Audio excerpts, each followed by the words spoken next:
Sarah Morgan always believed that financial troubles were something that happened to other people.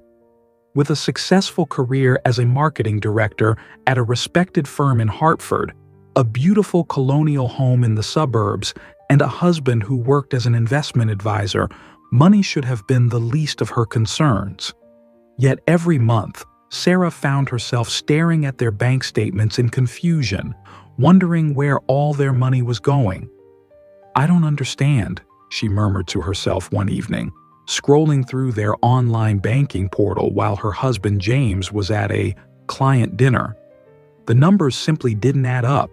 Their combined income was substantial, their lifestyle comfortable but not extravagant, and yet their savings account remained stubbornly low.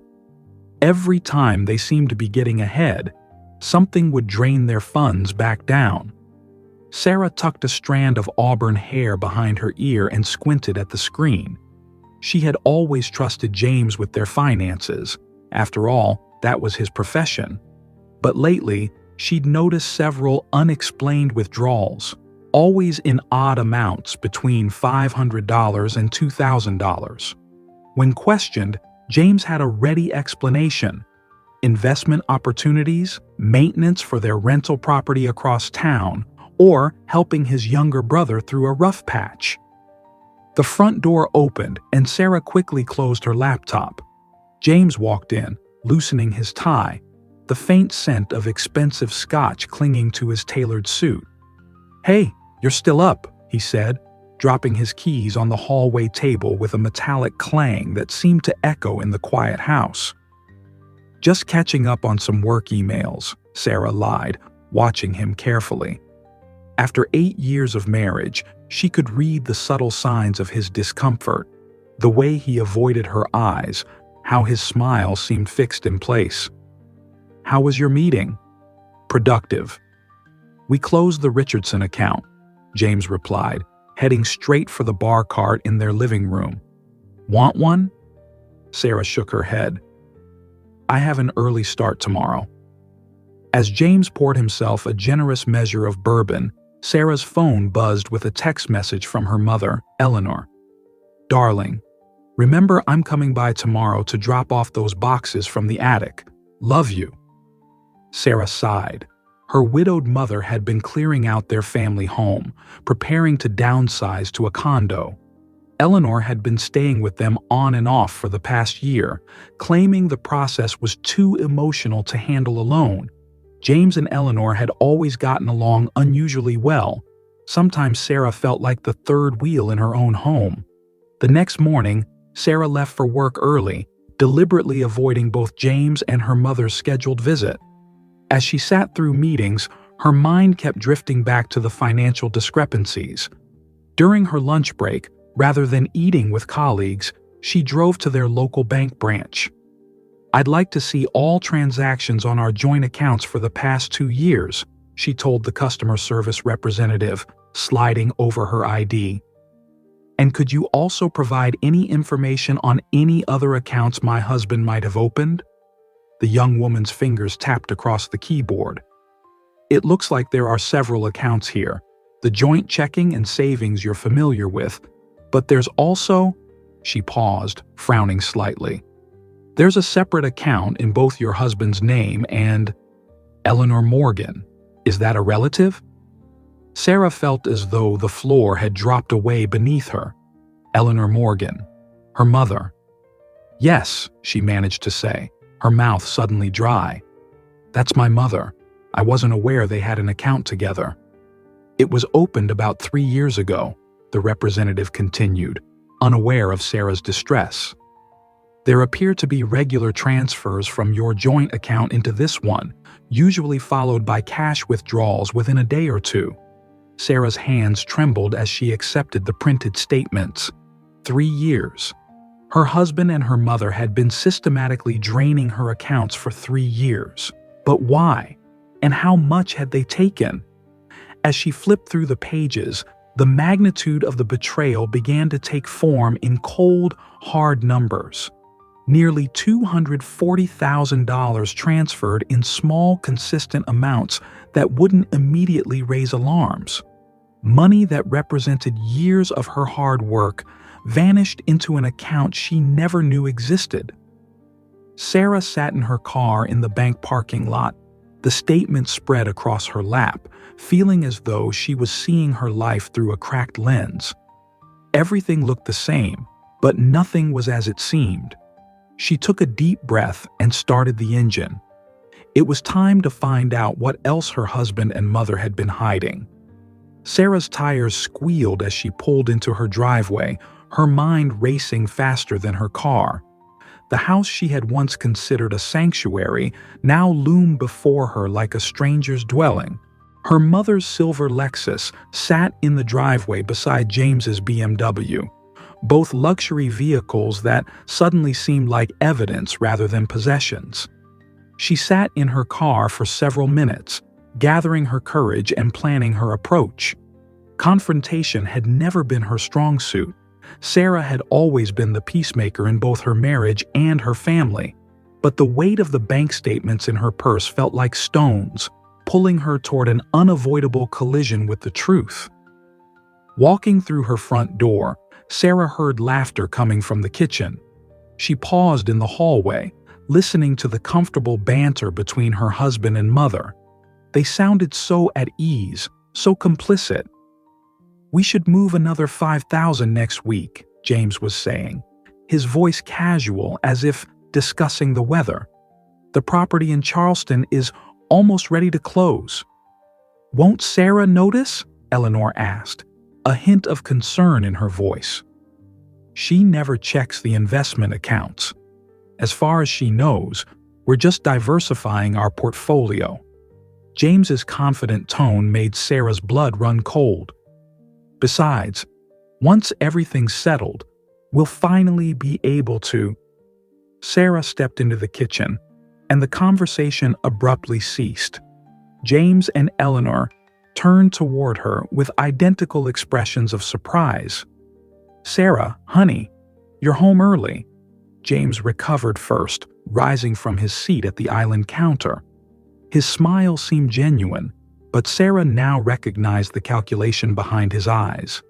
Eleanor, dressed in an expensive cashmere sweater that Sarah didn't remember her owning before, quickly closed a leather portfolio on the counter. "Darling, we were just going through some of the family mementos I brought over." Sarah placed her purse on the counter and withdrew the bank statements, laying them flat between the two people she had trusted most in the world. "Like these mementos? The ones from the secret account you two have been feeding with my money for the past 3 years?" The color drained from James's face while Eleanor's hand flew to her throat, fingers clutching her pearl necklace, another recent acquisition that Sarah now questioned. "Sarah, I can explain," James began, his voice steady despite his pallor. "These are legitimate investments I've been making on our behalf. I just kept them separate to track the returns more effectively." "With my mother as a co-signer?" Sarah asked, her voice brittle. "And the cash withdrawals immediately after each transfer? Are those also for our benefit?" Eleanor reached across the counter, her manicured fingers stopping just short of touching Sarah's hand. "Sweetheart, please understand. After your father died, I was terrified of ending up with nothing. James was helping me secure my future, our future." "By stealing from me?" Sarah's voice cracked. $240,000, Mom. That's what you've taken from me." James circled the island, approaching Sarah with his hands raised in a placating gesture. "Not stolen, invested. We've been building something for all of us." He nodded toward the portfolio Eleanor had closed. "The Charleston property is just the beginning. We're setting up rental properties all along the East Coast." "In whose name?" Sarah demanded, refusing to back away as James drew closer. His hesitation told her everything. "It's all in our names, Sarah," Eleanor interjected quickly. "James and me? But only because of the tax implications. Once everything's established, we'll transfer ownership appropriately." Sarah laughed, a hollow sound that echoed in the gleaming kitchen. "Like you transferred my money appropriately?" Into your pockets? That's not fair, James said, a hint of anger finally breaking through his composed facade. I've worked just as hard for our money. Our money, Sarah interrupted, which you had no right to funnel into secret accounts and properties that don't have my name anywhere on them.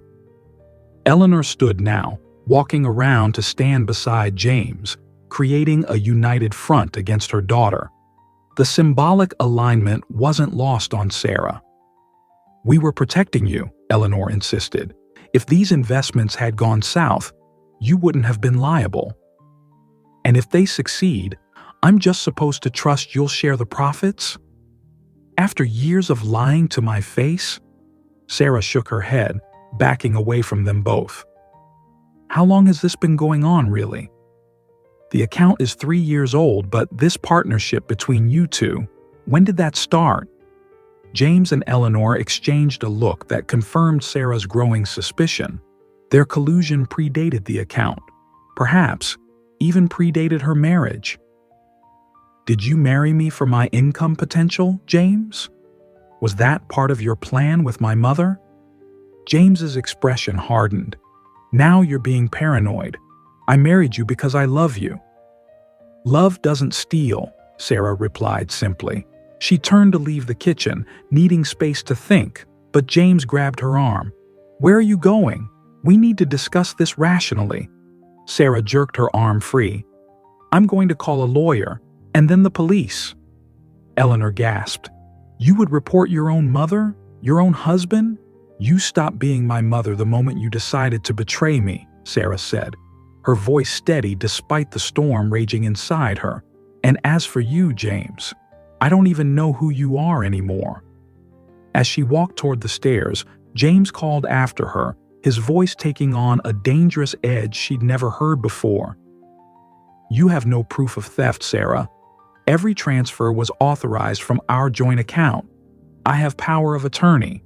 The properties were purchased legally. You'll look like a vindictive wife trying to damage my reputation. Sarah paused on the stairs, turning back to face them. Maybe. But I'm willing to take that chance if it means exposing what you've done. What she saw in their expressions then, not remorse or shame, but calculation and concern for themselves, told Sarah everything she needed to know about the people she had trusted most in the world. Sarah spent the night in a hotel downtown, her mind too turbulent for sleep. By morning, her shock had crystallized into resolve. She contacted Meredith Jacobson, a formidable attorney known for handling complex financial fraud cases, and scheduled an immediate meeting. Based on what you've told me, Meredith said, reviewing the bank statements in her sleek office overlooking the city, we have grounds for both civil and potentially criminal action. The joint account with your mother complicates things, but the pattern of transfers and immediate cash withdrawals suggests intent to defraud.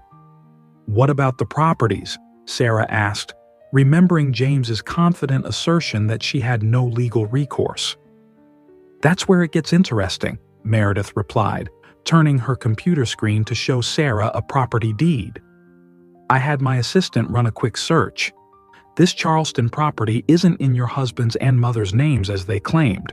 It's held by a limited liability company, Morgan Heritage Holdings. Sarah frowned. I've never heard of it. You're listed as a member, Meredith continued, but your signature on the founding documents appears to be forged. That shifts this from a domestic dispute to clear fraud and identity theft. As Meredith outlined their legal strategy, Sarah's phone buzzed with increasingly frantic messages from both James and Eleanor. She silenced it, focusing instead on reclaiming her life and her assets. Armed with legal documentation and a temporary restraining order, Sarah returned to her home that afternoon, accompanied by Meredith and a police officer. They found James frantically shredding documents, his normally immaculate appearance disheveled. This is harassment, he sputtered when the officer presented the court order allowing them to secure financial records and electronic devices. I've done nothing illegal. "Forgery and identity theft are very illegal, Mr. Morgan," Meredith replied coolly, "as is establishing fraudulent business entities using someone else's identity." The color drained from James's face as he realized the depth of their investigation. "Eleanor handled those documents. I just signed where she indicated." "Throwing my mother under the bus?" Sarah said, watching as the officer collected James's laptop and the shredder bin. "That's low, even for you." James's composure crumbled. "It was her idea from the beginning. She approached me 2 months before our wedding, said you were too trusting, too careless with money like your father had been. She was trying to protect the family assets." "By stealing from me? That's some twisted protection," Sarah replied. "We were going to tell you everything once the portfolio was established," James insisted, desperation evident in his voice. "The properties are worth over $1 million now. We were building an empire for our future." "An empire built on lies has no future," Sarah said simply. While the officer continued gathering evidence, Sarah walked through the house that no longer felt like home. In the guest bedroom that had become Eleanor's semi-permanent residence, she found a locked briefcase beneath the bed. Using the spare key she'd discovered in James's desk drawer, she opened it to find what appeared to be several passports and bundles of cash. "Meredith," Sarah called, her voice steady despite her racing heart. "You might want to see this." The discovery of the briefcase contents, including passports with Eleanor's photo but different names and nearly $50,000 in cash, expanded the investigation considerably. It turned out Eleanor Morgan had a history that neither Sarah nor James had known about. Under her maiden name, Wilson, she had been involved in similar schemes in 3 other states. "Your mother is what we call a confidence artist," Detective Rebecca Lambert explained 2 weeks later, after Eleanor had been arrested trying to board a flight to Belize. "She identifies wealthy or upwardly mobile targets, integrates herself into their lives, and systematically drains their assets. Usually, she works alone, but occasionally recruits others, like your husband, to help with more complex operations." Sarah stared at the police station wall, feeling numb. "Are you saying my own mother targeted me? Her daughter?" "Family connections often make the best cover," Detective Lambert said gently. "People trust family implicitly. Did she come back into your life after a long absence?" Sarah nodded slowly. "She and my father divorced when I was 12. She wasn't around much until after I graduated college and started my career. Then she suddenly wanted to rebuild our relationship. Right around when your income potential became apparent," the detective noted. As the weeks passed, the full extent of the betrayal emerged. Eleanor had orchestrated similar schemes with at least 4 other victims, including Sarah's own father years earlier. James, it seemed, had started as an unwitting accomplice, genuinely believing they were building a family investment portfolio, but had become increasingly complicit as the deception continued. In the end, James agreed to a plea deal, returning control of all properties and assets to Sarah in exchange for reduced charges. Eleanor, facing multiple counts of fraud across several jurisdictions, refused to cooperate and awaited trial from jail. 6 months after that fateful visit to the bank, Sarah sat on the porch of the Charleston property, now legally and solely hers, watching the sunset over the harbor. She had decided to keep this one property out of all the assets recovered, not as a reminder of betrayal, but as a symbol of her resilience. Her phone rang, displaying her lawyer's number. "The divorce is finalized," Meredith informed her, "and the restitution payments from James will begin next month. How are you holding up?" Sarah took a deep breath of salt-tinged air. "Better than I expected. I'm actually considering turning this place into a legitimate rental property. Might as well make something honest from all of this." "That's quite the silver lining," Meredith remarked. Most people in your situation would want to wash their hands of anything connected to such a betrayal. I've learned that running from pain doesn't heal it, Sarah replied, watching a sailboat glide across the darkening water. Neither does bitterness. The only way forward is to reclaim what was taken, not just the money, but the power to trust again, starting with myself. After ending the call, Sarah remained on the porch until stars appeared above the water. The past year had stripped away everything she thought she knew about her life, her marriage, and her family. The betrayal had cut deeper than she'd imagined possible, yet here she was, still standing, still breathing, still capable of appreciating beauty in the world.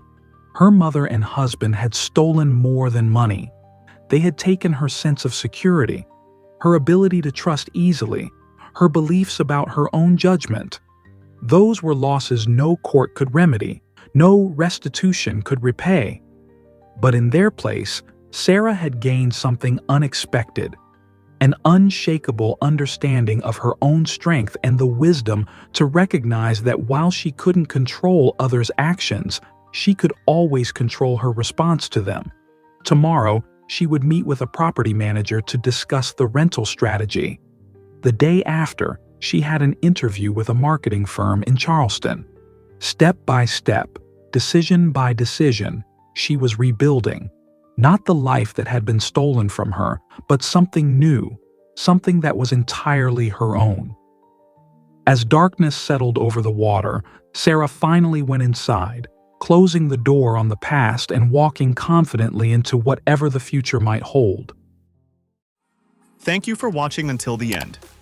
If you enjoyed the video, make sure to like and subscribe to the channel. There's a lot more interesting content coming soon.